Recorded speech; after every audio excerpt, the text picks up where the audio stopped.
you have not accomplished anything on your own. I don't care when you hear people say I'm self-made. I love the term. I understand what it means, but no one is self-made, just so we're clear. So important. So, so excited that you're bringing this solution out there to the market. This is the conclusion I'm getting at right now.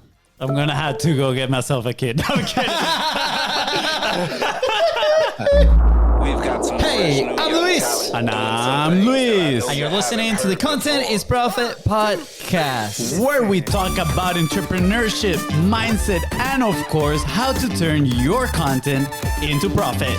Go to contentisprofit.com to get started today and join the community. That's right. Fonzie, what are we talking about today? First of all, I'm loving this new intro. It is I know. Short and sweet and smooth. Fast and furiousing. Is that the new hashtag fast and furiousing? Fast and furiousing. That's a new verb. So look it up in the dictionary. It's about to come out. But guys, today we're talking about winning with simplicity and everything leadership. I mean, I'm so many more things, but I'm like honestly really interested in this because we were just in an interview and half of the interview was about this, removing friction. How do we say it? And it's an art. It is an art. Before we get started, do people call it stay lean and mean? Lean and, I don't know. You are lean, but you're not mean. Okay.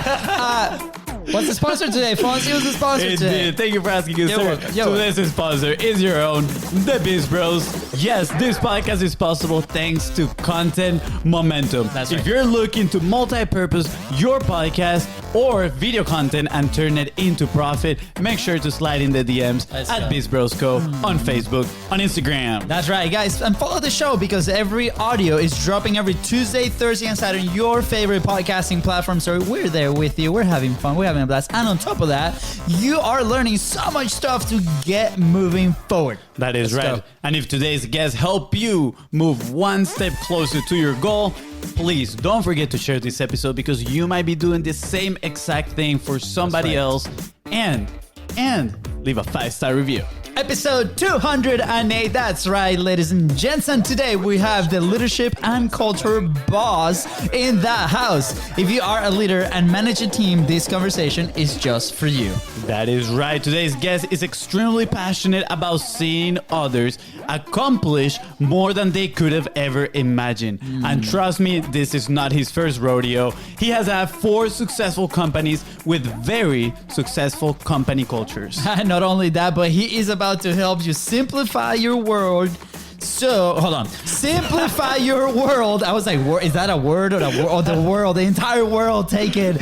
So you can become a better leader and help more people. He is here to help you live the best life. That's right. I hope you're ready to take your leadership skills to the next level. Please welcome 2-time author, host of the Let's Go Win podcast, and the leader of leaders, J.M. Ryerson. What's up, boys? You guys, I wish you were having a little more fun today. My goodness. I love that. Hey, it's all about that. It's all about having fun, right? How you doing, Jim? Happy hour sometime. Look, every one of my companies, fun has been a cultural value. So I love what you guys are doing. You guys live it, and it's clear why people like to be around you, follow you, and listen to you, man. Thank you, man. Thank you so much, man. It means a lot. And we're going to get back to that fun part. I'm actually very excited to hear about that. But for the person that is listening right now, and they might be asking themselves, who is this awesome guy, JM, right? Who is he? JM, can you share a little bit about your backstory and how did you get to where you are right now? 4 successful companies, the leader of leaders. I don't know if we are starting a new trend here with that name, but I think it fits you, my friend. Well, I appreciate it. No, I'm a simple kid from Montana. That's probably where the simplicity part comes from. That I got lucky, man. I found entrepreneurship and I fell in love with it. And then I started building teams, really fell in love with the people I worked around. And next thing you know, that company we brought to another company. Then we brought another company. And then the Let's Go Win was focused more on the mindset, focused specifically just on working on people, inspiring them to live their best lives. Yeah. So I don't know if that answers your question, brother, other than I love being around people that want to win, that have the desire to get better. And if they do, I think there's a couple simple tools that I can help people with in order to do that. And so that's what my whole journey's been about, being around amazing people, accomplishing more than they thought they could. Yeah. I love this. Sorry, I know you want to... Let me step in real quick in here. It sounds good, But, Fonzie. you know, All yours, my man. A lot, and we're gonna dive later into that passion that you have right now. But I'm extremely curious because a lot of entrepreneurs, especially nowadays, I think with technology, it's very easy to isolate yourself and just do everything, be alone, right? And you talk about environment. You like to be around winners, around, this driven people. And we know now for like scientific facts that we cannot just perform on willpower, right? I mean, the willpower is fickle, right? Sometimes it goes up, sometimes it goes down.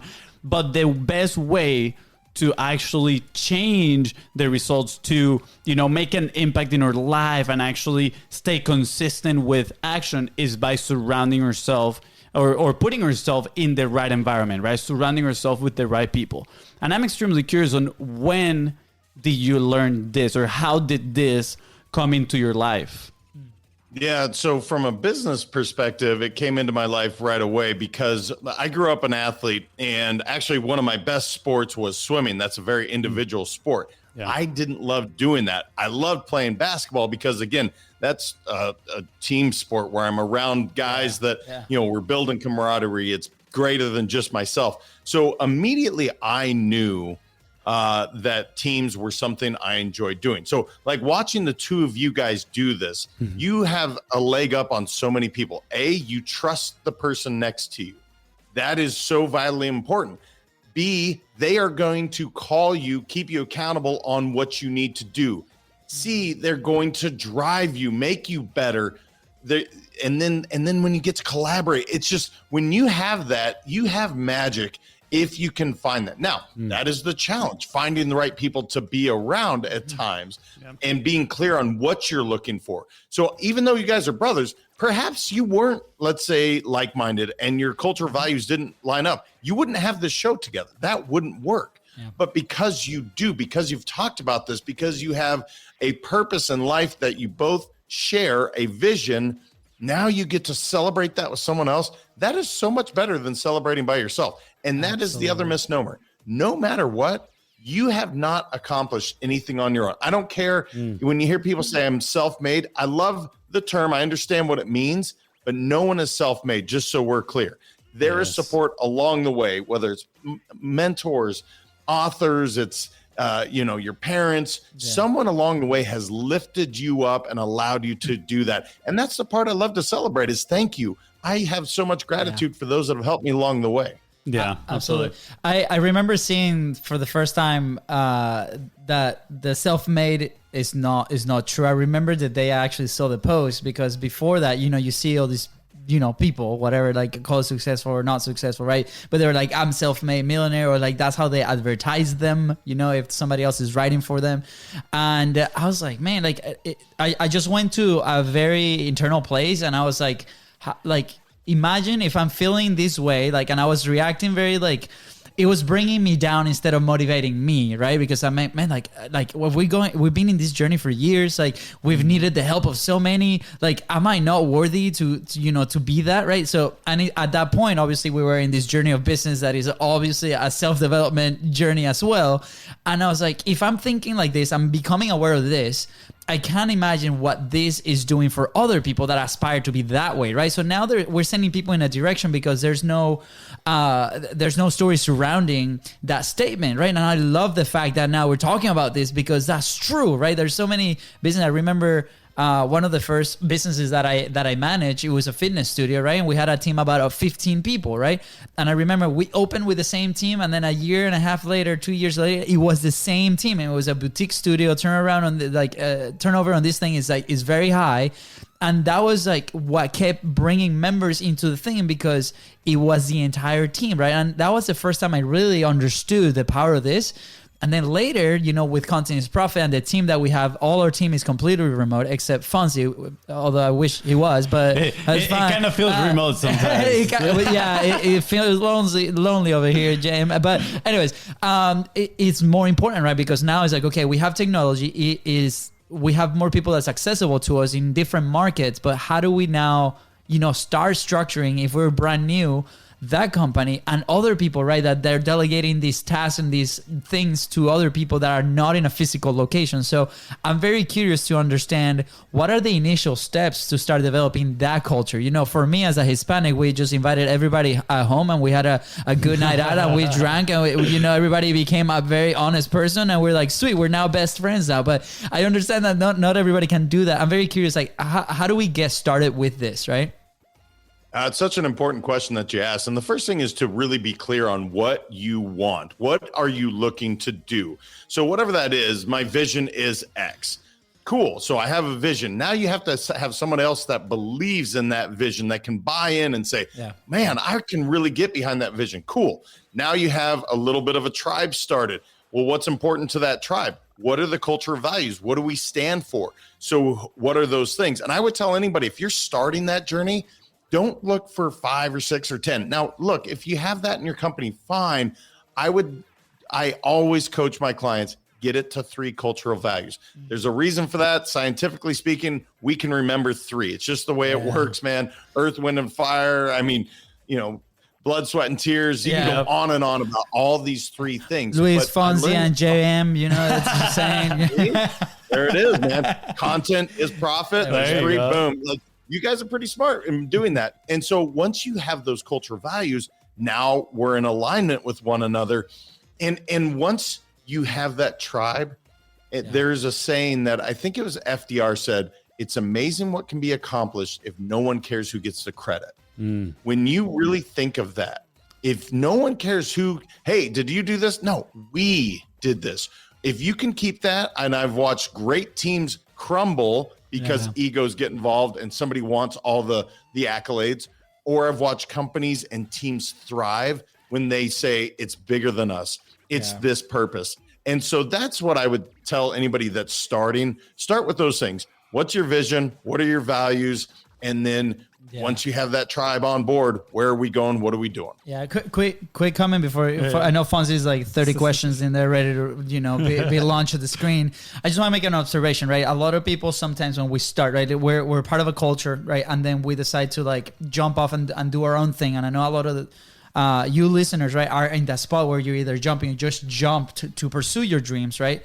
Sometimes we're insecure and we don't really know what we want, right? So that can be a little bit of a challenge, right? So for us, we had to look back and go to what are our family values, right? We got to stick together. And we had a conversation not so long ago, and they were asking us about our working relationship, like how is this, right? And it has been a journey over the past 6 years, identifying what are his strong points, what are my strong points. We're still discovering a lot of that, right? And understanding and be like, being open about the possibilities, but at the same time, I remember saying, "Hey, for both of us, we had to put this in writing, and we were like, this is our commitment. Family comes first. So if any decision is gonna split this, right? We cannot make that decision because that comes first, and we're brothers before business partners, right? And that was something that we had to look at those things. So I encourage everybody, like, don't be scared to take that journey because it can be really scary, right? And just know, a lot of people are not clear on that path, but it's the start to creating that big culture because we have to be representing of that, and then the team that we start choosing according to those values is going to reciprocate, and then that's how we can build that. So thank you so much, Jim, for that observation and clear definition on how to start a culture in your team. I see this conversation, I think it could go 2 ways. Pre-hiring your team, right? And then once you have those people inside of your team, how do we nurture that mindset, right? And that vision, values, how do we work on that? So let's start on before we get these people on board. I mean, you've heard it in many other places. Big entrepreneurs, they say, focus on talent, right? You got to hire the right people that's going to take your business to the next level. And honestly, when I first heard that, it started making sense why some companies spend money advertising for hiring positions, right? Or they go and steal workers from other companies. Now it makes sense, right? But how do we know we are hiring someone maybe with the right mindset or someone with the potential to, fit the vision that we're working towards, right? Somebody that might not care about their ego and they're willing to work as a team so everybody can win? How do we make sure about that? And I know this is a topic you're very excited about because we talk about it on our conversation before we jump on this podcast. So I'm very excited to deep dive on this. Yeah, so literally the first thing is recognizing what those values are. That is literally step one. Now, when I'm in the interview, I talk about it openly in what's called behavioral interviewing. So for instance, fun. I don't even have to, clearly fun is important to you guys in your working environment. If you had somebody, no matter how talented they were, and their resume looks incredible, but if you're like, hey, would you rather have fun or is it serious at work? And if they said serious, thank you, but you're not for me. And I don't care if they are the most gifted. They won't fit within your culture. That'll stick out like a sore thumb, and it just won't work. Here's the other thing I will tell you, and you and I did talk about this off camera. One of the most simple keys and tools I will tell anybody, if you want to get to know somebody really well and you want to have an advocate at home and not an adversary, invite that spouse or significant other to the last interview. Now, here's the deal. It sounds kind of weird. Why would I do that? Well, think about it. They're making a very big decision. Making a career move or change is not something you typically take lightly. Look, you may get a car every 2 years, but typically when you're making a choice for your family, you are making a significant investment. And so you want that person, whether it's a girlfriend, boyfriend, husband, wife, it doesn't matter. You want them on the interview for a couple of reasons. You want them to know what's expected of them. Are they going to have to put in crazy hours? Are they not going to make maybe the same money they did initially, but here's the vision and here's where we're going. Here's why. You want them to be able to ask those questions because, again, they don't know you. And when this person goes home, hey, how'd the interview go? The telephone game starts. And they start just talking about the stuff that they remember, not what this person is actually asking. So that is one of the smallest changes. I coach all, my companies on that third and final. That's my interview process. That third interview, I bring the significant other in. I love that. When you mentioned that, my mind was blown. Honestly, I was like, that is so smart, right? And at the same time, so simple, right? But like people sometimes often they just don't see these simple steps that are gonna, change everything for you. For example, when we talk about the podcast, a lot of people are like, how do you find so many guests? Well, guess what? We ask for referrals. Very simple, right? And a lot of people are like, how didn't I think about that? Right? I was like, you're building a relationship with somebody else. You should be asking them, hey, do you know somebody else that I can bring that could be a good fit for the show?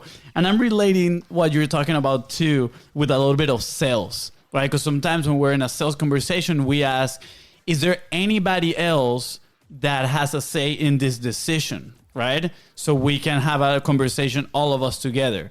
You are selling the position in your company to the prospect, right? To the talent.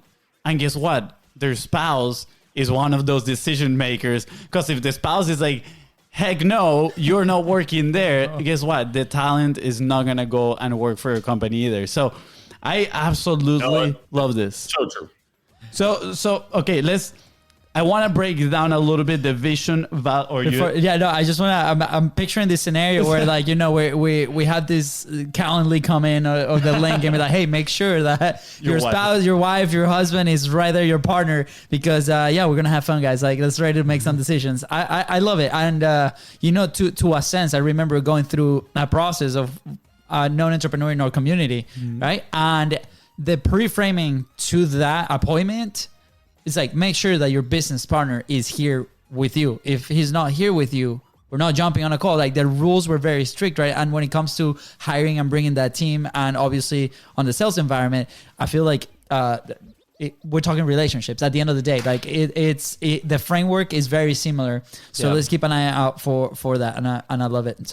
So we refer a lot to values, right? Especially when we're talking about this. Do they check the boxes in these values? So let's break that down a little bit. Maybe give it in a more actionable point type of way. So people that might not have written down their values, right? We do have ours. We have 5 actually. So usually we remember 3 and the other 2 are like, whoa, what are those? But how can they come up with these values? What questions do they need to be asking themselves so they know they actually have the right values in place? So then when they go find the talent, right, the right people to have in their team, they do it correctly. Yeah. So what is innate to you? What is so vitally important to you? So for instance, I don't know your cultural values, but you said family is first. I'm guessing family or love or something along that is literally one of your culture values. If it's not, no problem. Yeah. But I would consider that to be something that's really important. Mm-hmm. As I told you before, fun. I'm not on this earth long enough not to have fun. So every company of my 3 values, fun is always one, because I don't want to take life too seriously. Yeah. And in fact, most business people, they don't want to take it that seriously. They want to enjoy the process. So it's really asking yourself, what is vitally important to me? Yep. And so often I'll hear people say like integrity. And again, this is not to say that's a bad one. Mm-hmm. I just think that's a permission to play value, as I think Patrick Lencioni called it. Listen, if you don't have integrity, we're not even having this conversation. That's not something I'm talking about. I'm talking about, so I'll give you an example for mine: courage, fun, and transcend. In order for you to work with me, you are going to have courage, because I am going to put you in really uncomfortable positions all the time, because I believe that's growth. Yeah. If you're uncomfortable with that, this probably isn't the place for you. And it's very apparent right away. Then fun. And I'll ask some examples of fun. What does that look like for you? And if they're like sitting at home, as much as I love to read books, but it's like on a Friday night, if I'm sitting at home reading a book by myself, that's probably not the example of the culture where I love to have synergy and a lot of energy together and fun. And then the last one, transcend, that means overcoming self-limiting beliefs. So typically people don't necessarily know all their limiting beliefs, but what I'll say is, are you willing to grow? Is that important to you? So if they are innate to you, and when I mean that is like your core, like the way you said family is first, to me, that has to be a cultural value of yours. It's just who you guys are. It's how you operate as human beings. And anybody that you bring into that space, they are going to be treated as family members. And so that would be an example. So if you take time, just get quiet, write stuff on the board, you'll have like 50 ideas up there. And then you'll say, wait a minute, what's actually really important? Oh, this is extremely important. And then we get down to like 10. Okay. Then we start really diving in. What is, if I'm, going in front of my maker at the end, what is vitally important to me? And you'll find those 3 to 5. And one point to that, Fonzie or Luis, I'm sorry. I want to call you both. I mean, Luis is Fonzie too, so you got it right. There you go. One point to what you said, the 5 values, I made the same mistake in terms of, I had 6 cultural values at a company, and I'm standing on stage and I'm the one that came up in the room with 4 other people, the values, and I forgot literally the last value. Now, I was so smart, I added a 7th value on stage that day. So now we have 7 values. Yeah. The moment I figured out, wait a minute, if I can't remember and I wrote it, how can my employees, how can the people I work with remember?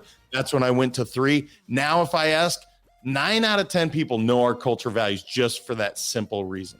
Yeah. Wow. I like that story. I'm actually looking at our values right here. I was about to share them. I'll share them real quick in a second, but you're reminding me of the Entrepreneur Operational System, EOS. I'm not sure if you've read the book Traction.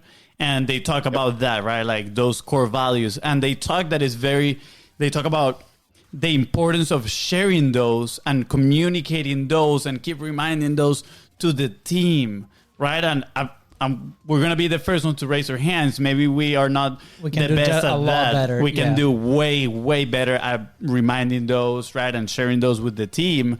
So, what do you see in companies that you go to work with that might be, having a hard time? Is it because the people are not invested in these values? They don't know the values? What is the difference between a company that, again, doesn't really share their values and a company that thrives at it?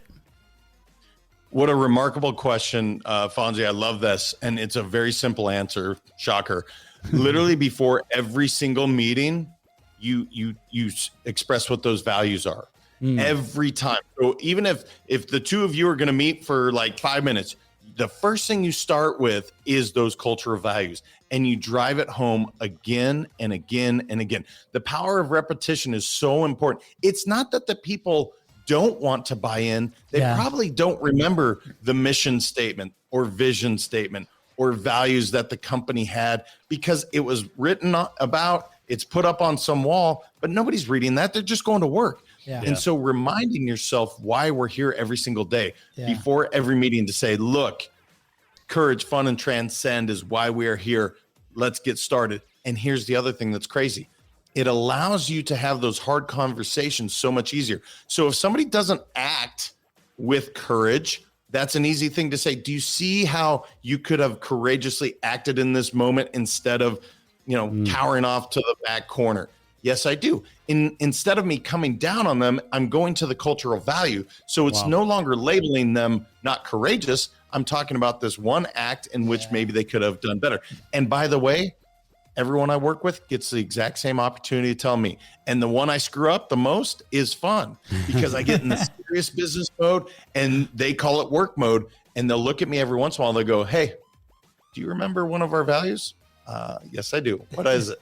Courage, fun. And they're like, are you having fun? And half the time I have to admit, you're right. Thank you so much. But it allows them that transparency with me to say, hey, you're telling us to operate this way. We get the same opportunity to tell you the same. Yeah. Quick question. Is that why you moved to Boca? The fun part. That is a huge part of it. I love Florida, brother. I love Florida. I'm obsessed with being here. My kids love it. So that is part of it. That's awesome. That's awesome. I know. I told Katie, she's from Canada, my wife, right? I'm like, hey, we talked about Boise, we talked about Montana, and she's like, no, man, like Florida is just way too fun, like too much fun, and families here. So again, fun and family, same thing. Like, and that's what keeps us here as well. I love how the values kind of act like an intermediary, and that's a big word right there. That's a difficult one with the accent, right? But it feels like it provides a safe place to have those difficult conversations. And the way you put it, it actually helps people own, right, their actions. Because a lot of times people are going to be like, oh, but I did that because of X, Y, Z. Right. I mean, and we have talked before in this show about inner locus of control, all this stuff, right? A important trait that entrepreneurs have, or successful people, regardless if you're an entrepreneur or not, is that they own their own actions, that inner locus of control. They're not blaming, they're not pointing fingers, but they're saying, okay, that was maybe my fault. What could I have done better? And I feel like placing those values on the table at first before having any conversation provides a space for people to go into that mindset of, okay, yes, I could have done it this other way. Yeah. In a sense, like I know we tease the show as simplicity, right? And to me, that was one of the things that really highlighted when we started learning a little bit more about you. Do you think, obviously, the core? I think I know the answer to this, but I'm still gonna answer it. The core value. Ask it. Yeah. Woohoo! Let's go. Spanish. It's Friday night. Let's go. Okay. So, do you think that the core values, having those in place, right, and obviously allows for that simplicity in the company, right? With that journey like that, how often do you see people changing those core values? Can people change those core values? Is this something that people can be flexible, right? Because maybe for us, when we started BIZBROS 5 years ago, right? Maybe what was driving us was different than what it is now. It is definitely different. Like when we revisited, right, 5 years later, we're like, man, like we've changed, right? Like I've gotten fatter. FONZI has gotten leaner. I'm like, what's going on, right? But at the same time, like with all seriousness, right? Like it did change, right? So, and sometimes I feel like people might be thinking, I need to stick with this since I started. So what are your thoughts on that? Brother, again, another great question. Absolutely, they change. The company will evolve. Your goals will continue to evolve and change. And so in that, let's say, I don't know, I'm trying to think of a core value that just, family used to be one of ours, okay, for another company.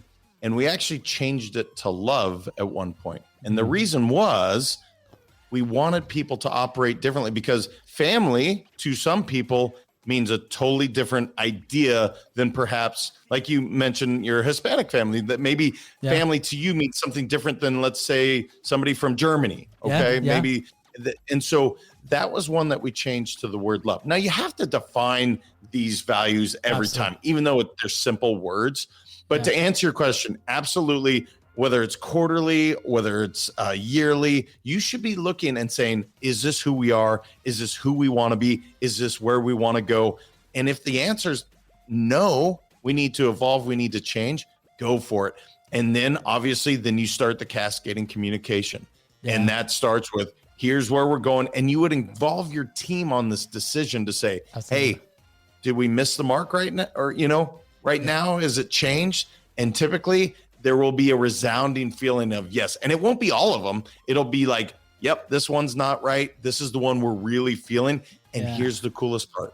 Those people that weren't with you, maybe from the very beginning, they feel now they are part of that culture even more if they establish that new value. Absolutely. I love this. I love how the whole thing, honestly, is simple at the end of the day. And there's a trait here that I'm seeing on and is communication, right? At the end of the day, is if you change your values, communicate. If you keep it the same, still communicate, right?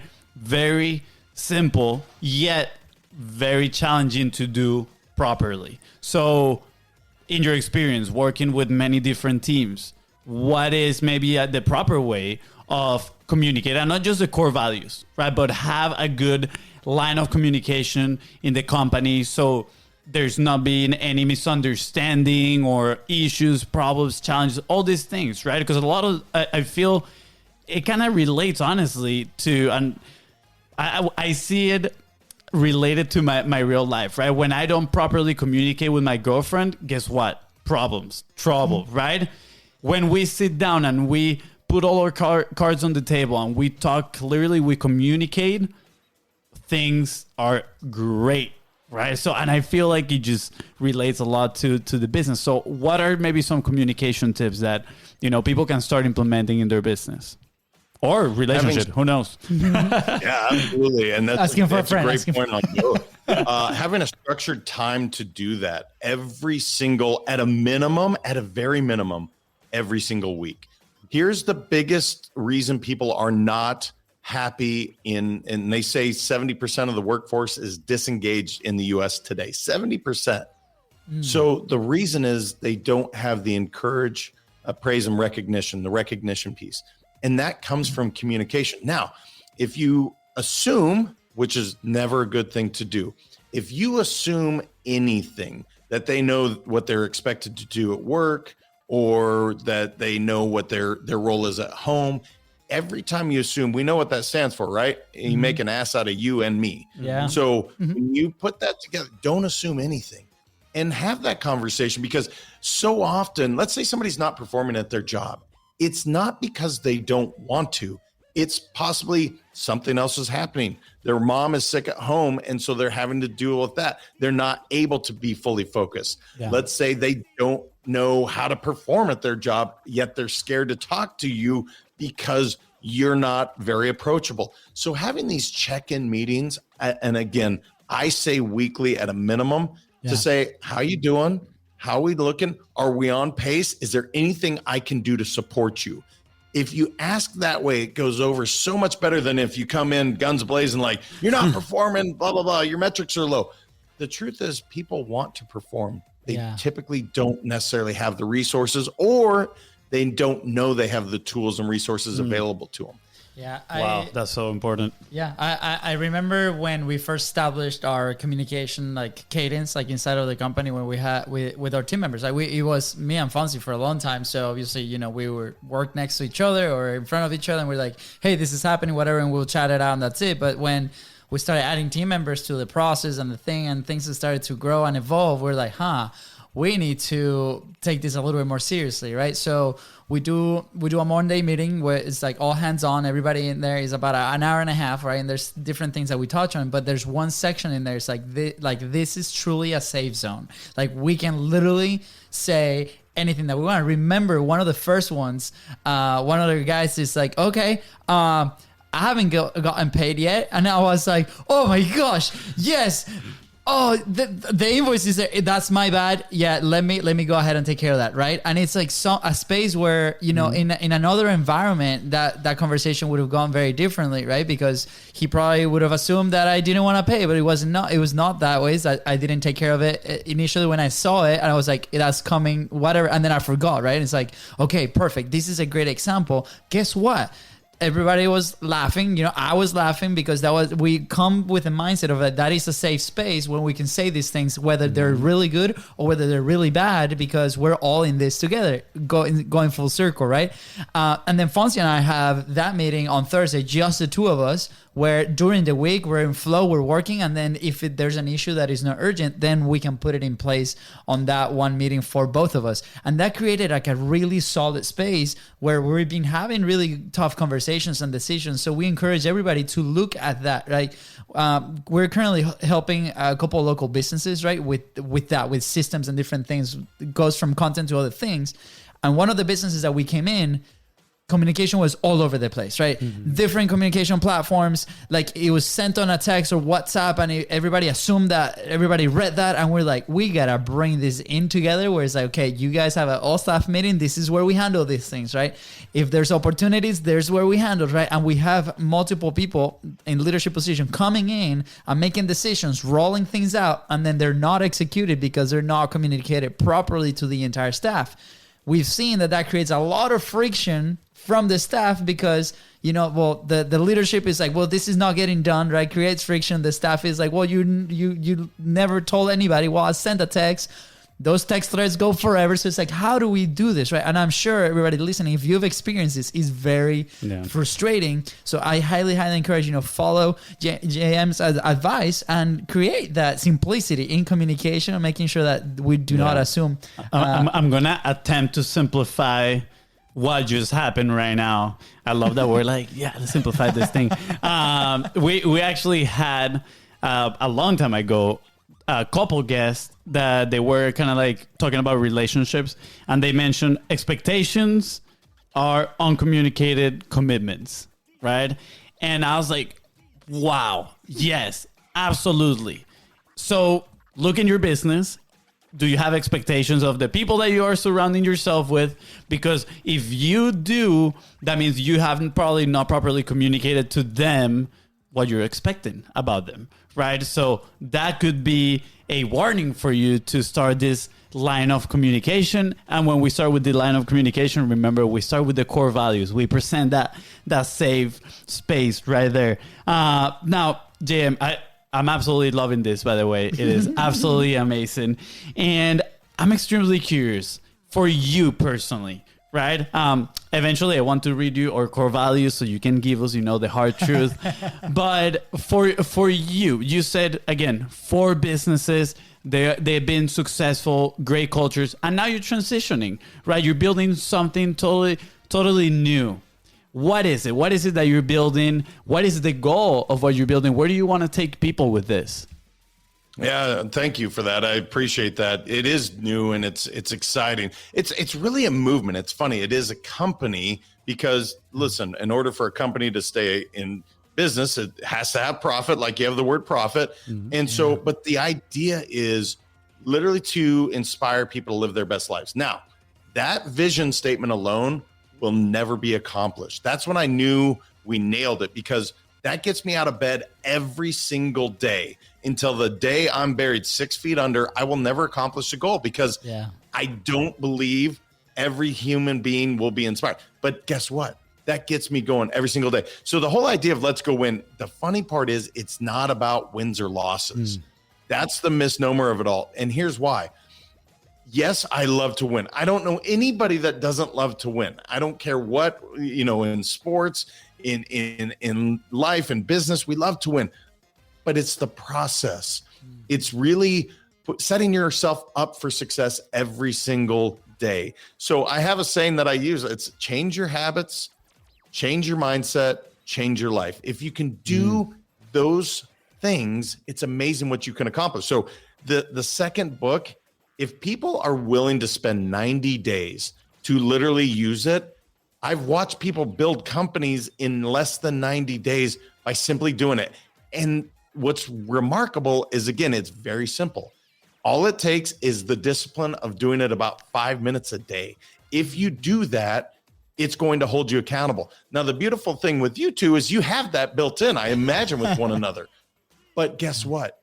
That allows you to even to journal. So to answer your question, brother, Let's Go In is really a movement. I want people to hear the ideas, because I do believe people can skin their knees a little less than I did maybe growing up. And that's why the first book was even written. I wrote it for my two boys. I wanted them to know the lesson. So if I get hit by a bus tomorrow, they have ideas from my parents, my grandparents, mentors, and authors all packed into one place, so that, hey, dad's dead, but guess what? Here is his philosophy on X. Dad's dead. And it's, again, they're not mine. They're just the way I want my kiddos to show up in the world. So Powerful. I'm passionate about it, man. I want people to live their best life. And it really does. I get excited when we talk about it. Yeah. Love the passion, by the way. Yeah, we can see it through here. I can feel the heat. You know, I know we're both in Florida, but it's your heat. You're the second guest that mentions publishing for their kids. Like we had somebody also that the perception was on the showing up for his content, right?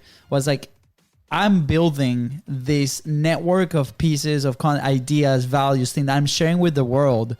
And the way that I filter what I'm going to say, what I'm going to do, is I picture my kid watching those videos and watching that content. And it's like, am I showing up? Am I showing the best self? Am I showing honestly, like according to my values, going back to that, right? For my kid. And I feel like that's such an important, and you're the second person that comes on and we're like, I wrote this for my kid. And now in my head, I'm like, I have a 2-year-old, baby Luca. And I'm like, sweet, like this is it hits home, because I'm like, okay, are we showing up with this? We're having fun, obviously we're having these incredible conversations, but when it comes to me, what I'm putting out there to the world, is that gonna make my kid be proud of me, like live a life that I want him to live, like honest, with family, with the same values that we have here?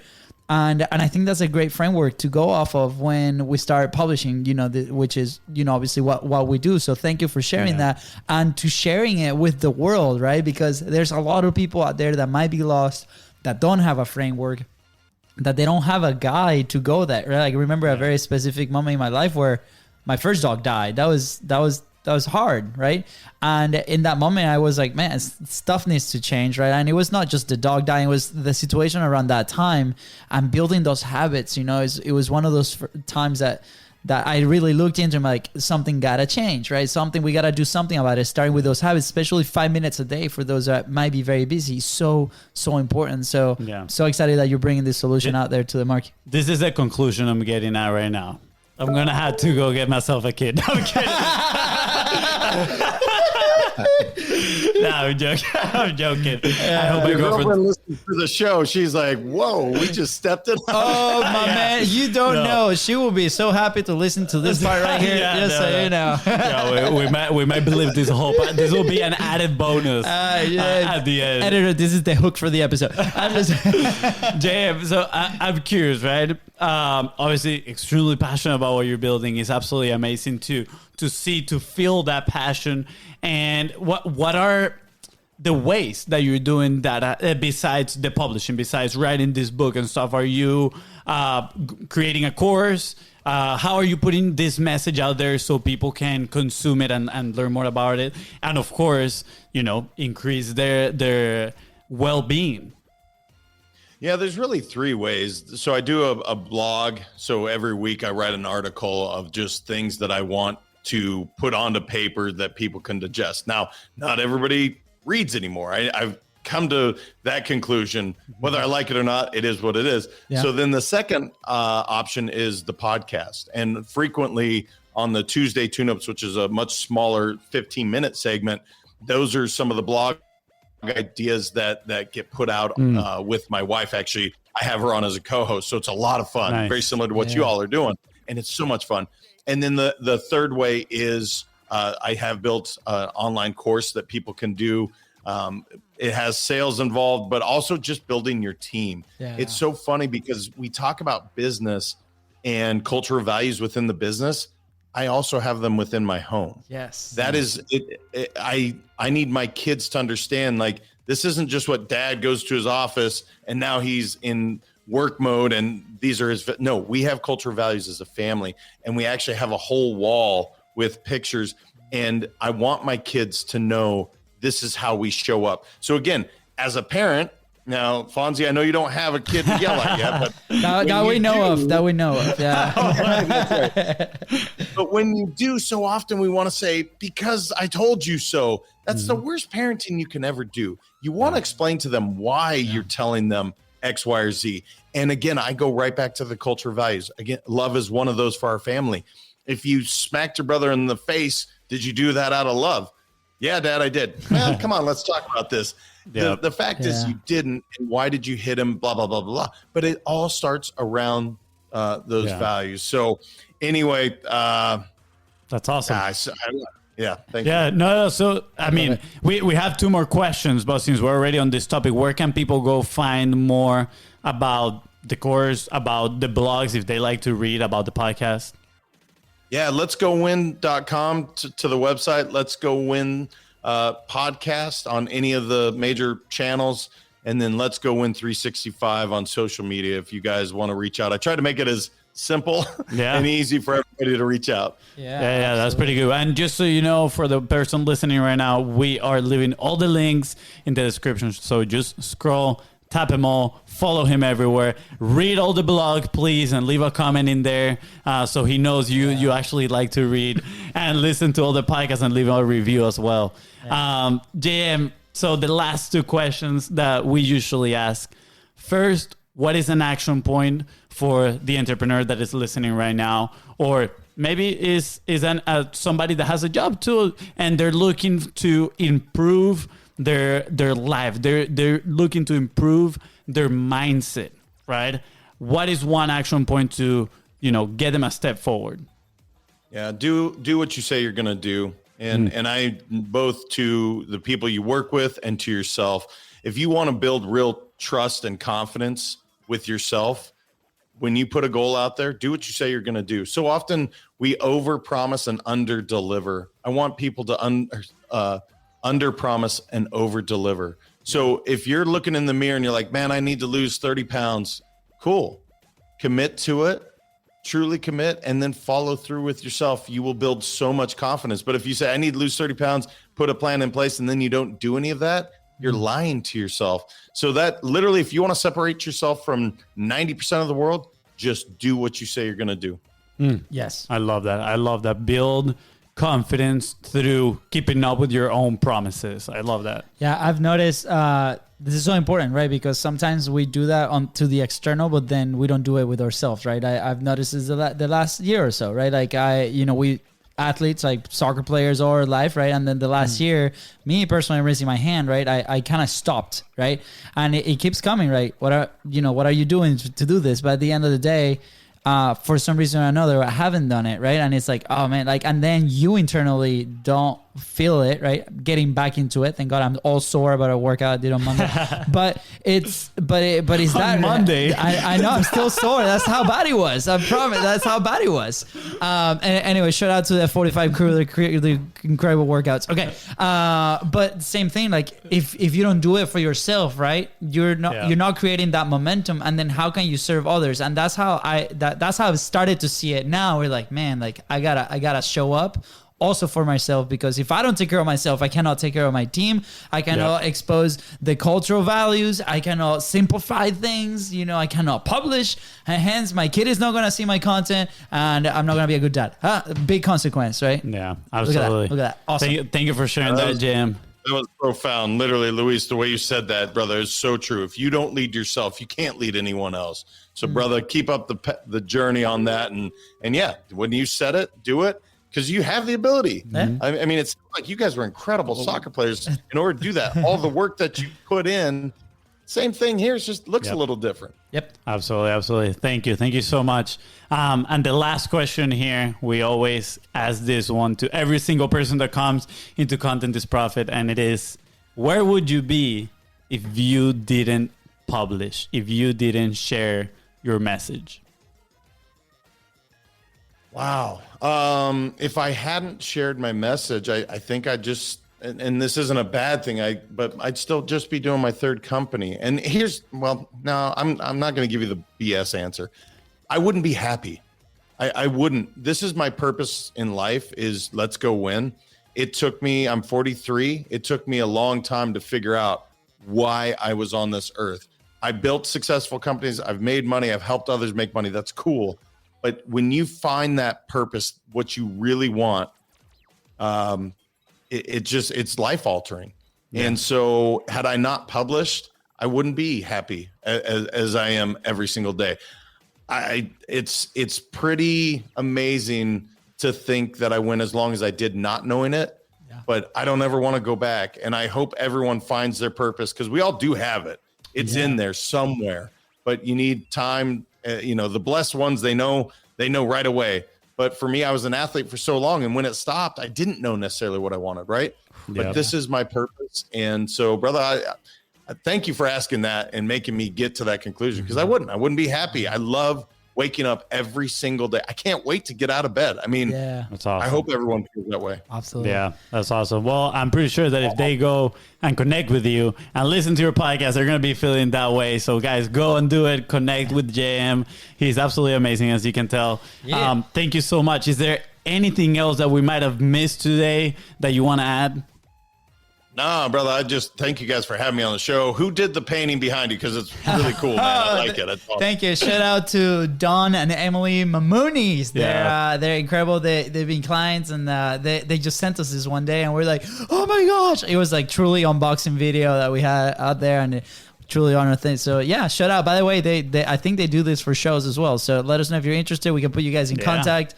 They're photographers, they're artists, they're awesome people. So. That's awesome. Oh no, nothing else for me. I just thank you guys. It was an awesome opportunity. Love being with your audience, and anything I can do to support you guys, let me know. Thank you. Absolutely. Thank you so much. With that said, guys, thank you so much for tuning into the Content is Profit podcast. Go ahead and follow the show on your favorite platform and on social media at BIZBROS Co. That is right. And if JM here helped you move one step closer to your goal, please don't forget to share this episode and leave a 5-star review. See ya. Let's go win.